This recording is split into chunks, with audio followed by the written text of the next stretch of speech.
What's going on, internet fam? Alyssa, Astromadeus here for our Friday weekly astrology forecast, where we just go over the energy of the week, we prepare for the energy coming next week, and we really reflect on the transformational growth we're seeing.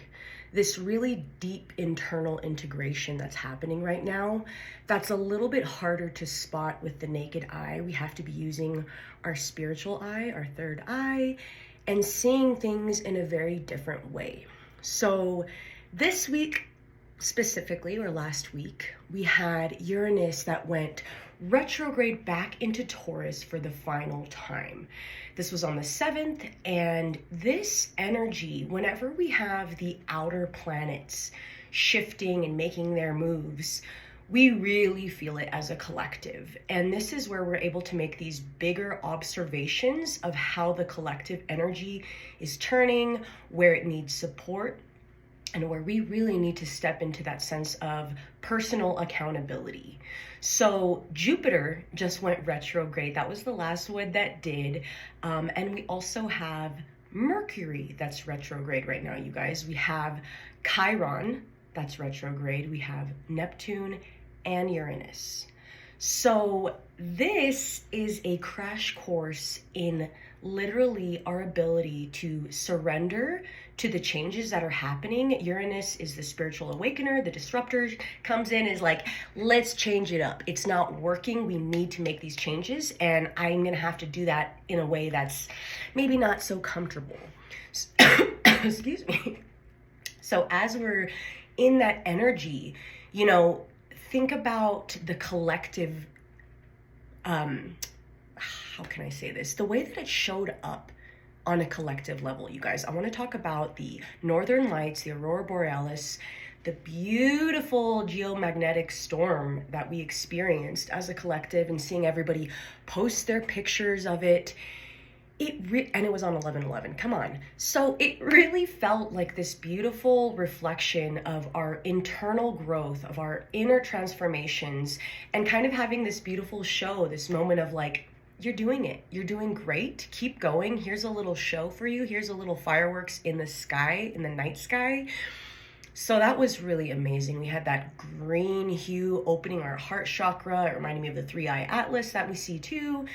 And it's like our consciousness, Pluto and Aquarius, we're being pushed to see almost this social experiment of what is the next step? What's happening now?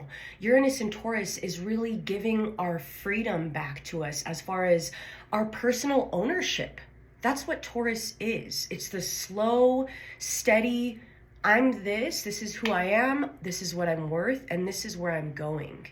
And we had a little taste of Uranus and Gemini, where it's, how can we apply that to our local environment? Oh, there's a deer outside as I'm saying this.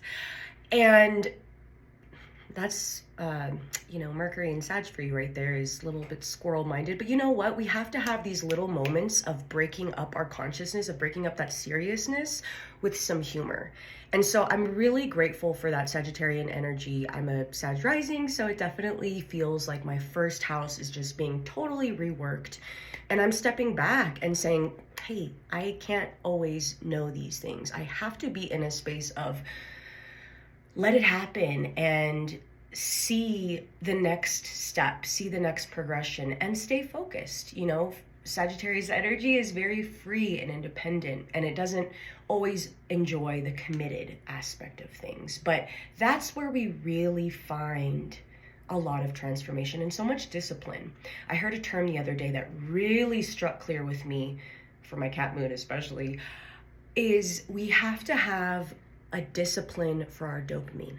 We have to have a sense of control and order and, devotion really to, I just lost my train of thought. I saw another animal outside, and it totally took my, anyways, you guys, getting back to what I was saying about these outer planets and seeing how the collective is changing, how the individual is really taking ownership in, do I identify with this? Is this excess? Is this sustainable, right?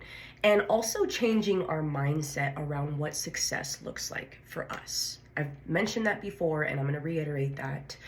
And then I'm also going to talk about that new moon in Scorpio we have coming up on the 20th. The following day, we have the sun moving into Sagittarius.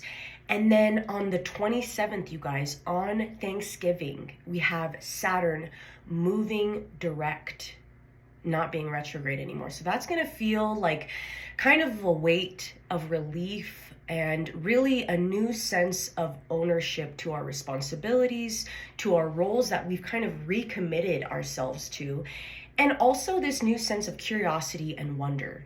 We are going to have Mercury retrograding back into Scorpio, which is why really, again, take advantage of this fiery, creative, playful, humorous energy, because things are going to get back into a more serious undertone when we do have Mercury go back into Sagittarius.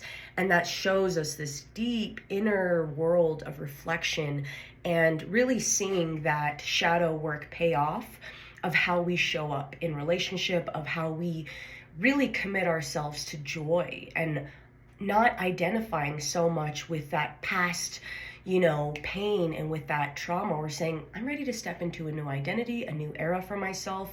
I'm seeing it so much with the recovering people pleasers, you guys, myself being one included. And it's funny because that villain era literally looks like us just having better boundaries, to committing to our joy and our self-care more. Like I said, that dopamine discipline, and to really adding on this sense of neuroscience that we're really working with, of working with our subconscious mind, of all these Piscean energies with our outer planets, and seeing the collective make these spiritual connections, make these moments of wow, epiphanies, where it just, everything kind of clicks and makes sense.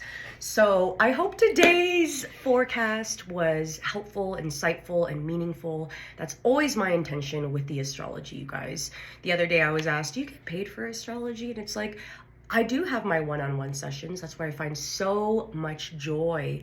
But I had a moment of realization where it clicked of, even if you had all the money in the world, like, what would you still do with your time? What would you still give? And it would be astrology, you guys. It would still be me sharing my personal experience of how astrology is such a beautiful tool of navigation, of helping me see my reality in a different light that feels guided, that feels just supported. And so I want to share that tool with everybody and anyone that I can. And so you guys are awesome. Thank you for being here. You know where to find me if you need a personal reading, and all of those things are on my site at astromadeus.com. So anyway, you guys are amazing. Happy Friday. Have an amazing weekend. Thanks for following along with the dance challenge too. I know that's been all up in your face, but you know what? Again, I'm trying to set the tone, set the example, and for myself, but for others too, of course, of just being themselves, putting themselves out there, being vulnerable,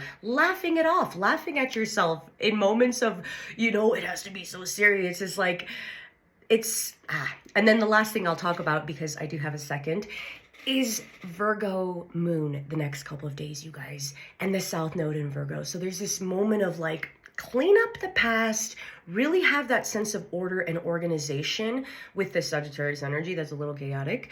So that Virgo energy is going to help ground things in, be clear, have a moment of, hey, I'm recommitted, I'm ready to do this, I'm here, and let's go. So have an amazing day.